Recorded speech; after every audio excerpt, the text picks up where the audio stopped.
यार WWE तो छोड़ो, ओलंपिक्स में भी रोमन रेंस का इस समय फीचर या फिर मेंशन होना चल रहा है। अभी नेक्स्ट ईयर जो होने वाला है ओलंपिक्स, उसका जो कमर्शियल है उसमें पॉल हेमन और रोमन रेंस दोनों हैं, जहां पे पॉल हेमन कह रहे हैं कि रोमन रेंस हर जगह हर ओपोनेंट के सामने अपना टाइटल डिफेंस करेंगे। फिर रोमन रेंस कहते हैं एक्सेप्ट नेक्स्ट जुलाई, जो कि उस वो डेट है या वो मंथ है जहां पे ओलंपिक शुरू होने वाले हैं। तो इससे हम कह सकते हैं कि रोमन रेंस ना सिर्फ एक WWE के बल्कि एक मेन स्ट्रीम स्टार बन गए हैं। Okay, hello chatters, my name is Rohit and you are watching Wrestle Chatter. Welcome है गाइस आपका वॉइस ऑफ रेसलिंग के एक और नए एपिसोड में। आज 2 दिन के बाद हो रही है फेस कैम। सबसे पहले बड़ी इंटरेस्टिंग चीज आपको बताने के लिए, आराम से बैठ जाओ, मजा आएगा इसको पूरा देखने में। रेसल बडी ने ट्विटर पर एक पूरा थ्रेड निकाला जहां पर वो बता रहे हैं कि रेसलमेनिया मैच कार्ड की, रेसलमेनिया 40 के मैच कार्ड की उनकी क्या प्रेडिक्शन है, और ये देख के हमको समझ में आएगा कि हम क्या एक्सपेक्ट कर सकते हैं रेसलमेनिया 40 से। सबसे पहले आप मैच देख सकते हो, उन्होंने डाला है रोमन रेंस और सोलो सिकोवा का रेसलमेनिया में। अभी जैसी स्टोरी लाइन चल रही है, हो सकता है ये मैच हमको नेक्स्ट ईयर जाके दिख जाए, या तो कोडी रोड्स भी हो सकते हैं या फिर रॉक भी हो सकते हैं। पॉसिबिलिटीज यहां पर कुछ भी हैं।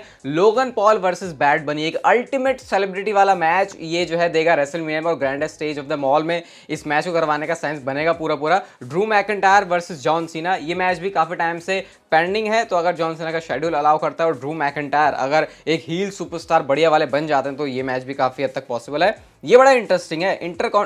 WWE वर्ल्ड हेवीवेट चैंपियनशिप यहाँ पे एले नाइट के पास में है, और वो डिफेंस करेंगे against Cody Rhodes versus Seth Rollins. ये प्रेडिक्शन होना थोड़ा सा नहीं, काफी ज्यादा मुश्किल लग रहा है, बट अगेन अगर LA Knight money in the bank जीतते हैं तो क्या पता कैश इन के बाद इसकी पॉसिबिलिटी भी बन जाए। इसके बाद बेकी लिंच और रिया रिप्ली का मैच है। यस, ये भी मैच हो सकता है, इसको फैंस देखना पसंद करेंगे रेसलमेनिया में। Randy Orton versus Matt Riddle, ये सिचुएशन सारी डिपेंड करती है रैंडी ओटन के स्टेटस पर, क्योंकि अगर वो वापस नहीं आया तो फिर इस मैच के होने का भी कोई चांस बनेगा नहीं, और इनकी हिस्ट्री तो है, हमको पता है कि इनका एक मैच होगा, तो अगर रैंडी ओटन आ जाते हैं तो फिर ये मैच बनने की पॉसिबिलिटी काफी ज्यादा है। फील्ड वर्सेस एज, इस मैच के बारे में कोई कमेंट नहीं करूंगा, क्योंकि जहां पर ब्रे वाइट या फिर फील्ड की इन्वॉल्वमेंट है वहां पर अगर कुछ ना ही बोलो तो वो ज्यादा बेहतर रहेगा हमारी सेहत के लिए। फिर यहाँ पे मैच है Charlotte fair versus Bianca Blair. ये तो अगर मुझे स्मैकडाउन में भी दिखा दो तो मुझे ऐसा कुछ लगेगा नहीं कि WWE ने बहुत कुछ अलग किया है। ट्रिश स्ट्रैटस वर्सेस लीटा, ये मैच होगा WWE है तो हमको पता है, तो रेसलमेनिया वाली स्टेज इसके लिए सही हो सकती है। Ronda Rousey versus Shayna Baszler, currently दोनों टैग टीम के अंदर है, तो अगर उस पॉइंट पे जाके ये एक दूसरे के अगेंस्ट हो जाते हैं तो शायद फैंस इसको बहुत देखना पसंद करेंगे। Kevin Owens versus Sami Zayn, शायद 1000वीं बार जाके कंपीट करेंगे, और चांसेस भी हैं इसके, क्योंकि कितनी बार इन दोनों को साथ में कर लो, कितनी बार अलग कर लो, अगेंस्ट में लड़वा लो या फिर साथ में लड़वा लो, फैंस इनको हमेशा ही देखना पसंद करते हैं। ऐसा कभी भी इनको देख के लगता नहीं है कि यार बस अब बहुत हो गया, अब नई चीज़ों की तरफ जाओ, क्योंकि इनकी केमिस्ट्री आपस में इतनी सारी अच्छी है। इसके बाद मैच है ब्रॉक लेसनर और गुंथर का। ये मैच के रूमर्स भी बहुत सारे चलते हैं, इवन गुंथर खुद चाहते भी हैं, तो ये मैच एक रियल पॉसिबिलिटी है मैं कहूंगा नेक्स्ट ईयर की रेसलमेनिया के लिए। इसके बाद फिर मैच है इंटरकॉन्टिनेंटल चैंपियनशिप के लिए Damian Priest versus AJ Styles के बीच में। अगर उस पॉइंट तक जाकर डेमन प्रीस्ट के पास इंटरकॉन्टिनेंटल चैंपियनशिप आ जाती है तो अपने आप में उनके लिए बहुत बड़ी अचीवमेंट होगी, और साथ साथ एजे स्टाइल्स के साथ रेसल कर रहे हैं, तो रेसलमेनिया में मैच वो भी एजे स्टाइल्स के अगेंस्ट में। भाई दोनों हाथ में लड्डू वाले सिचुएशन है। शेमस वर्सेस बुच, या फिर हमको बोलना चाहिए पीट डन, जिस टाइप के लग रहे हैं यहाँ पे, शायद उनके नाम में भी चेंज वगैरह WWE कर दे। Shinsuke Nakamura versus Demon Finn Balor, ये एक एग्जीबिशन मैच मुझे ज्यादा लग रहा है। फिर विमेंस टैग टीम चैंपियनशिप के लिए भी यहाँ पे मैच, और इंटरेस्टिंग ये देख के लग रहा है कि उस पॉइंट तक जाकर अगर आस्का और ईओ स्काई को साथ में लेके आ जाते हैं, क्योंकि इनको हम लोगों ने साथ में इस तरीके से देखा नहीं है और फैंस देखना चाहते हैं, और अगर चैंपियनशिप डिफेंड करेंगे तो वो एक बढ़िया चीज हो सकती है। और जो टैग टीम चैंपियनशिप के लिए मैच है वो है दी Usos versus Johnny Gargano and Champa. ये मैच के रूमर्स हमको सुनने को मिल रहे हैं, वैसे मैं आपको बताया था ऑलरेडी। तो इस कार्ड के ऊपर आपका क्या कहना है? थोड़ा सा लंबा हो गया वाला सेगमेंट, लेकिन कुछ एक आइडिया तो पड़ रहा है कि रेसलमेनिया 40 में हम क्या चीजें फैंस से नहीं WWE फैंस से एक्सपेक्ट कर सकते हैं। हम चलते हैं अपनी अगली स्टोरी की तरफ, और ये जॉन सीना से रिलेटेड है। और ये बात बता के तो भाई आपकी रिस्पेक्ट कितनी बढ़ जाने वाली है जॉन सीना के लिए, जो कि ऑलरेडी मुझे पता बहुत ज्यादा होगी। आपको पता है मेक अ विश जो चीज करते हैं जॉन सीना, वो बच्चों की जाके विशेस को पूरा करते हैं जो हेल्थ इश्यूज से सफर कर रहे हैं। अब इस चीज को जॉन सीना हमेशा से ही प्राइवेट रखना चाहते थे। इवन मुझे भी ये लगता था कि ये WWE के लिए ही हो रहा है मेक अ विश, लेकिन एक्चुअल में इसकी कहानी बिल्कुल अलग है। जॉन सीना इस चीज को वैसे भी किया करते थे, लेकिन विंस मैकमैन ने जाके इसको बोला कि इसको अब पब्लिकली जाके करते हैं। हालांकि जॉन सीना इस वाली चीज से इतने खुश नहीं थे, क्योंकि वो जो एक काम करना चाहते थे वो ये नहीं चाहते थे कि उसका वो ढिंडोरा पीटे, लेकिन WWE के हिसाब से आपको पता ही है भाई, जो चीज वो कर रहे हैं उनको वो दिखानी होती है, क्योंकि भाई ये तो बिजनेस है, यहाँ पे तो ऐसी चीज चलेगी। तो विंस मैकमैन ने कन्विंस किया जॉन सीना को कि भाई जो तुम मेक अ विश कर रहे हो इसको हम पब्लिक में जाके करते हैं और WWE के साथ मिलकर करते हैं। और इसके बाद हमने जॉन सीना की तरफ से जो मेक अ विश वाली सारी चीजें देखी फाउंडेशन के लिए, WWE के लिए ये आके हुई हैं। तो आप सोच रहे हो मतलब नेकी कर दरिया में डाल वाला, अगर ये जो सेइंग है फिट होती है तो बिल्कुल इस जॉन सीना वाले मेक अ विश वाली चीज में।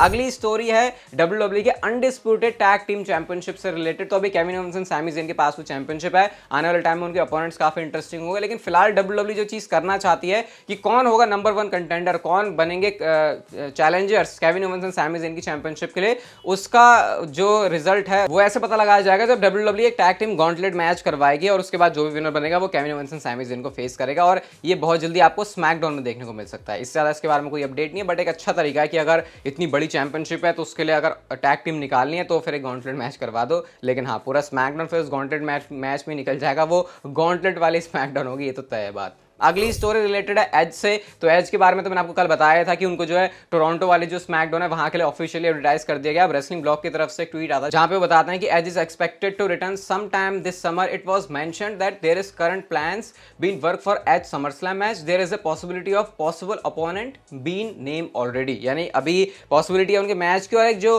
बंदा है उसका भी नाम, उसका भी जिक्र किया जा रहा है। तो चलो खुश होने वाली बात यह है कि समर स्लैम में कंपीट करेंगे एज। लेकिन अगर आपके दिमाग में कोई ऐसा अपोनेंट है जो कि एज का होना चाहिए समर स्लैम में, तो आप लोग मुझे कमेंट सेक्शन में जरूर बता सकते हो। अगली स्टोरी है डब्ल्यूडब्ल्यू के एक बहुत तगड़े वाले रिकॉर्ड से रिलेटेड। और डब्ल्यूडब्ल्यू ने जो है हॉलीवुड रिपोर्टर की तरफ से जो रिपोर्ट आई उसमें ये पता चला कि डब्ल्यूडब्ल्यू ने ओवरऑल रिकॉर्ड अपना हाई टच किया है जब उन्होंने 89.9 मिलियन लोगों के पास 2022 में डब्ल्यूडब्ल्यू का कंटेंट पहुंचाया। इससे पहले जो नंबर है वो 85.1 मिलियन लोगों तक पहुंचाने का था। तो आप देख सकते हो डब्ल्यूडब्ल्यू की जो ग्रोथ है वो सिर्फ टीवी रेटिंग्स में नीचे जा रही है। और कई लोग टीवी रेटिंग्स का सोच के ऐसा समझते हैं कि यार डब्ल्यूडब्ल्यू का तो डाउनफॉल आ गया, कहाँ 3-4 मिलियन 5 मिलियन वाली व्यूअरशिप पहले आती थी। अब ऐसा पता है हमको कि टीवी वाली ऑडियंस कम हो गई है। लेकिन अगर आप लोग दूसरे फील्ड में देखो, दूसरी जगहों पर देखो, तो डब्ल्यूडब्ल्यू के नंबर्स काफी अच्छे हो रहे हैं, चाहे स्टॉक ऊपर जाने की बात हो, चाहे क्वार्टर कॉल में ज्यादा रेवेन्यू जनरेट करने की बात हो, और यहाँ पर आप देख सकते हो ज्यादा लोगों तक भी पहुंचने की बात हो रही है। तो प्रॉफिटेबल तो हो रही है डब्ल्यूडब्ल्यू कंपनी है डे बाय डे, इस बात में कोई भी शक नहीं है। अगली स्टोरी रिलेटेड है कैरन क्रॉस। और कैरन क्रॉस के बारे में डब्ल्यूडब्ल्यू में जो बैक स्टेज लोग हैं बहुत ही ज्यादा अनहैप्पी हैं। वो जिस तरीके से एनएक्सटी में उनको देखा करते थे एक स्ट्रॉन्ग हील, मेन रोस्टर में उसकी हल्की भी झलक फैंस को नहीं देखने को मिली। इनिशियली था जब वो पता नहीं रोमन रेंस के सामने आ गए थे और ऐसा लगा था कि रोमन रेंस और कैरन क्रॉस का मैच होगा, लेकिन उसके बाद वो चीज भी नहीं हुई। डायरेक्शन लेस है कैरन क्रॉस, ये बात तो हमको माननी पड़ेगी, बट उन्होंने अपना लोहा मनवाया है एनएक्सटी में। अगर उस चीज को थोड़ा भी कंसीडर किया जाए तो मेन रोस्टर पे कैरन क्रॉस एक बहुत ही कमाल धमाल के हील हो सकते हैं। रिसेंटली गाइस पॉल हेमन ने अपने एक इंटरव्यू के अंदर बात करी विंस मैकमैन के एक्सप्लॉइट करने की अंडरटेकर के मैचेस को या फिर अंडरटेकर की स्ट्रीक को। अब एक्सप्लॉइट करने से उनका मतलब ये है कि ज्यादा से ज्यादा भाई उसका हर जगह यूज हो रहा है, जितना ज्यादा उसको मैक्सिमाइज करके अंडरटेकर के नाम पे चीजें कर सकते हैं वो करें। विंस मैकमैन के बारे में पॉल हेमन ने कहा कि अगर अंडरटेकर 80 साल से भी ऊपर के चले जाते हैं और उस टाइम पर भी अगर अंडरटेकर की स्ट्रीक अलाइव है तो विंस मैकमैन वो बंदे हैं जो कि उनको वापस लेके आएंगे और उनको दोबारा से मैच करवाएंगे कि चलो आके अपनी स्ट्रीक को डिफेंड करो। इस तरीके से उन्होंने कहा कि वो एक रेसलिंग प्रमोटर हैं तो वो चीजों को तो एक्सप्लॉइट करेंगे ही। ये पॉल हेमन का विंस मैकमैन के बारे में कहना है। और पॉल हेमन ही मुझे इंटरव्यूज के बाद ऐसा बंदा लगा जो कि बहुत ऑनेस्टली बातें कर सकता है, उसको हमेशा किसी की चाटने की जरूरत नहीं पड़ती। और उन्होंने जो विंस मैकमैन के बारे में बात बोली भी है वो पॉजिटिव या नेगेटिव कोई सेंस में नहीं, वो एक स्ट्रेट फैक्ट है जो उन्होंने रखा है। और विंस मैकमैन अगर इसे सुनेंगे तो इतना तो अच्छा नहीं लगेगा उनको सुन के, लेकिन बात तो सच्ची है और वो भी इसको अग्री कर ही लेंगे। अगली स्टोरी सेथ रॉलिन्स से रिलेटेड है। और सेथ रॉलिन्स से जब पूछा गया My Love Letter to Wrestling podcast में कि भाई आने वाले टाइम में तुम अपोनेंट कौन से देखते हो अपने जब तुमको वर्ल्ड हैवीवेट चैंपियनशिप डिफेंड करनी है, तो उन्होंने यहाँ पर नाम लिया कि भाई बहुत सारे नाम है, जैसे कि कोडी रोड्स का नाम लिया, केविन ओवेंस का नाम लिया, सैमी ज़ेन का नाम लिया, ड्रू मैकिंटायर इंजर्ड लिस्ट में उनको भी उन्होंने मेंशन किया, और साथ में पूरी जजमेंट डे, ब्रॉन्सन रीड और शिंजुके नाकामुरा को भी वो यहाँ पर मेंशन करते हैं। असली अखाड़ा पॉडकास्ट ऑन यूट्यूब जो डेडिकेटेड सेथ रॉलिन्स और वर्ल्ड हैवीवेट चैंपियनशिप के ऊपर बनाया रेसलमेनिया तक की बुकिंग, अगर आपने वो एपिसोड अब तक नहीं देखा तो आप लोग डिस्क्रिप्शन में जाके देख सकते हो कैसे हमारे अकॉर्डिंग रियलिस्टिक वे में सेथ रॉलिन्स की बुकिंग हो सकती है रेसलमेनिया 40 तक, और आपको डेफिनेटली वो देखने में मजा आएगा। और रेसलमेनिया 40 में किससे लड़ेंगे। अगली स्टोरी ब्रॉक लेसनर से रिलेटेड है।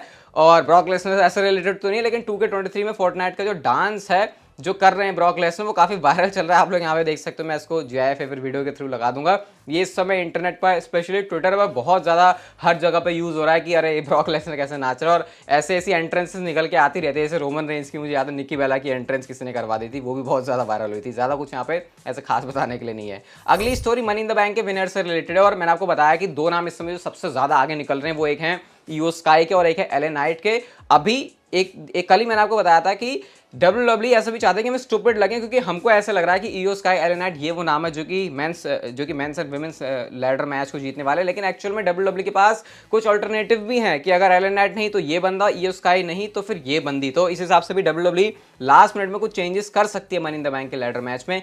देखते हैं वो चेंजेस हमको किस तरीके के देखने को मिलते हैं। अगली स्टोरी रिलेटेड है गाइस रोमन रेंस के टैग टीम मैच से, और ज़ेरो न्यूज़ की तरफ से बीडब्ल्यू की तरफ, बीडब्ल्यू उनका सोर्स है, वो यहाँ पर बताते हैं कि रोमन रेंस का जो एक और टैग टीम मैच है उसको डिस्कस किया जा रहा है इस समय, बट ये एक ऐसा टैग टीम मैच है जो कि फैंस इससे इतने ज़्यादा खुश नहीं होंगे।